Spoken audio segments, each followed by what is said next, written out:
Hello friends, welcome back to my channel. তো আজকে আবার একটি নতুন রেসিপির সাথে চলে এসেছি। আজকের রেসিপি বেগুন দিয়ে ইলিশ মাছের একদম পাতলা ঝোল।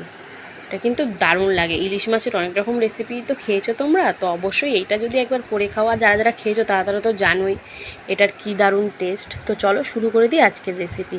এখানে ইলিশ মাছের মাছটাতে আমি লবণ আর হলুদ মাখিয়ে নিয়েছি, এই দেখো। তো চলো এটাকে হালকা করে ভেজে নিতে হবে, খুব বেশি ডিপ করে ভাজবো না, লাল করে ভাজার দরকার নেই। সর্ষের তেল দিয়ে দিলাম, তেলটা একটু গরম হতে দেবো। তো বেসিক্যালি আমি আজকে সর্ষের তেলেই কিন্তু এই রান্নাটা করব। তো তেলটা দেখো গরম হয়ে গেছে, এইবারে কিন্তু একে একে আমি মাছগুলো দিয়ে দেব। একদম হালকা করে 1-2 মিনিট মতন ভেজে নিলেই কিন্তু হয়ে যাবে। 1 মিনিট মতন এদিক ওদিক উল্টে পাল্টে ভেজে নেব। তো ইলিশ মাছের এইটা হচ্ছে ছোট ছোট ইলিশ মাছটা, খুব বেশি বড় না। আর যদি বড় হয় তাহলে তো আরও খেতে সুস্বাদু হবে। তো মাছটা খারাপ ছিল না। আমি এটা যখন এডিট করার সময় দেখছি, তার আগে তো খাওয়া হয়ে গেছে, কিন্তু এডিট করার সময় আমি জানতে পারলাম যে, মানে তোমাদেরকে বলতে পারছি যে মাছটা কেমন ছিল। মাছটা খুব সুস্বাদুই ছিল। তো দেখো মাছটা কিন্তু হালকা করে ভেজে নিয়েছি, এবার কিন্তু তুলে নেব। তো চলো মাছটা তুলে নিই। এই মাছের এত স্বাদ কি বলবো, আর এরকম পাতলাভাবে রান্না করলে আরও অসাধারণ লাগে খেতে। তো তেল এতটা রাখবে না, আমি একটু কমিয়ে নেব। তো কমিয়ে নিয়েছি, এবারে আমি এতে দিয়ে দিচ্ছি, মানে বেগুনগুলো একটু ভেজে নেব এই তেলের মধ্যেই।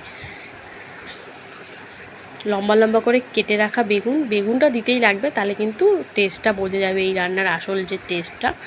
তো বেগুনগুলো ভাজা হয়ে গেলে লাল লাল করে একটু নাবিয়ে নেবে। এই দেখো বেগুনগুলো ভাজা হয়ে গেছে, তো নাবিয়ে নিচ্ছি, একসাথেই রাখছি মাছের পাশে। তারপরে এই দেখো, তো তেলটা একটু কমিয়ে নেবো, বেগুনটা ভাজা হয়ে গেছে যেহেতু। এবার একটু তেলটা কমিয়ে নিয়ে এতে আমি ফোড়নে দিয়ে দিচ্ছি কালো জিরে। খুব মানে কোনো মশলাই আমি এতে কিন্তু ব্যবহার করিনি। আর দিয়ে দিচ্ছি কাঁচা লঙ্কা, একটু সামান্য এপিট ওপিট ভাজা ভাজা করে নিচ্ছি। তারপরে এতে দিয়ে দিচ্ছি হলুদ গুঁড়ো, দিয়ে এবারে পরিমাণ মতন জল দিয়ে দেবো। খুব বেশি কিন্তু ভাজারও দরকার নেই, মানে লঙ্কা বা হলুদ খুব বেশি ভাজার দরকার নেই। সামান্য একটু নাড়াচাড়া করে কিন্তু জলটা দিয়ে দেবো। জলটা দেওয়ার পর এবারে কিন্তু একটু আবার হাতের সাথে মিশিয়ে নেব।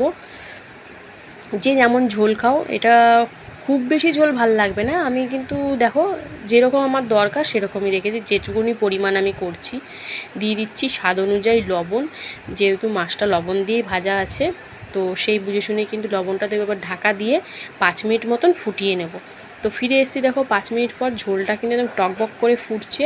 তো এবারে এতে ভেজে রাখা বেগুন আর মাছটা দিয়ে দিলাম।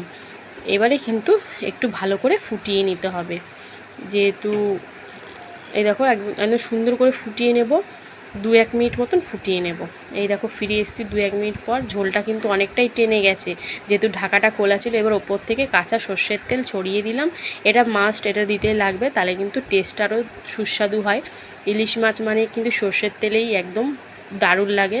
তো ভালো করে নাড়াচাড়া করে কিন্তু এবারে কিন্তু আমি গ্যাসের ফ্লেমটা অফ করে দেবো। এই দেখো একদম সুন্দরভাবে আমার এরকমই ঝোল আমি চেয়েছি। তো এবারে নামিয়ে দেবো আর গ্যাসের ফ্লেমটা অফ করে দেবো। তো দেখো আজকের রেসিপি তোমাদের কেমন লাগলো অবশ্যই জানাবে। এটা গরম গরম ভাতের সাথে পরিবেশন করো, দুর্দান্ত লাগবে। বিনা মশলায় কিন্তু আজকে এই রান্নাটা আমি তোমাদেরকে করে দেখালাম। ভালো লাগলে লাইক কমেন্ট শেয়ার করতে ভুলো না। টাটা।